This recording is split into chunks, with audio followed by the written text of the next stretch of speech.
It's my island, mine alone, so I'm alone, singing to myself in the sea with equally endless, ever-churning fractal blacks above and below me, and the pattern repeats too far out for me to see, but there must be an infinity of islands just as isolated, and the pattern repeats inside my mind infinitesimally across the synapse gaps between 100 billion neurons. So, I sit and consider.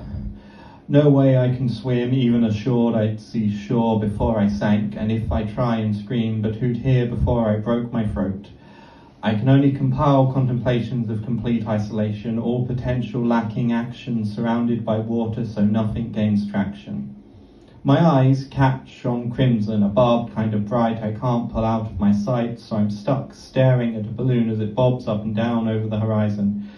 I reach out as a reflex, nearly wrenching my arm from its socket, only to end up no closer, but I see it float towards me effortlessly with purpose and pride, until it stops still as if inspecting me and my introspection, unsure of mooring anymore, still agonizingly above and out of my grasp.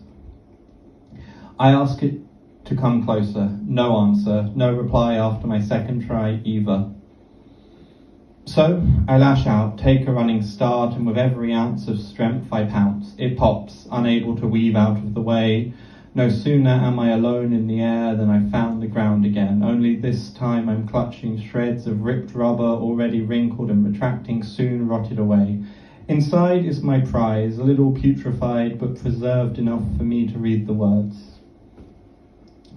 I'm unsure how long I'm sat in silence, wrapped up in the writing. I can't make sense of how close a stranger came to me without my knowledge.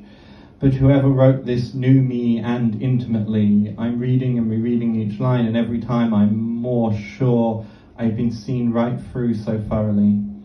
That's how I know I've no choice but to lend my voice to a cause I can't quite comprehend, to be a stranger's friend. I'm to tell them we're alike whether we like it or not, that they aren't the only lonely one. So I sew back together the scraps of crimson skin, tell this shell my secrets about the hell I dwell on and in, how there's a howling abyss I'd be remiss not to mention. Finally, I feel the tension as the balloon begins to tug up, and we both feel at least a little lighter. I watch it and smile as it sways its way away and skyward to brighten someone else's day and reflect on the thoughts inside. I can't. It's lacking that essential essence of elegance or eloquence to be anything other than ugly, just like me. I can't let it get loose out there. I need a snare to snap it back, and before I lose track without thinking, I've grabbed a nearby spear and sent it soaring. It pierces the balloon with perfect precision, sending it's sinking as all my secrets spill out, unsightly but at least unseen by anyone but me. So I slump, unsupported by the sudden silence after that burst of passion and violence, my own words long gone and the warmth I felt from others faded, leaving me cold, green with envy and jaded. I should have known I couldn't compare to that flare so obviously there in other people, so instead despair, and the pattern repeats repeatedly, no reason to expect events else than these. Until a pill appears, citalopram, appealing as a potential panacea for all my ills, once a day with water, so I swallow, ready to no longer wallow in my miasma. The sea is somehow blacker back here, with a rising tide that won't subside. They lied. Someone ripped out the stitching where the sky was scarred, so old and faded thunder could be re-bled, but so much more red. The storm inside my head restarts and spreads out to my upper parts. The nausea is renewed so as to always be vividly, vibrantly new to me.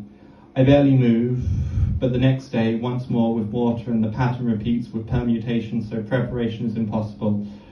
I write down the details of the defects detaining me. I don't notice all the balloons I inadvertently inflate fill until I see them float free over the sea. I don't know what's different or how I adapt, but I do. Thank you.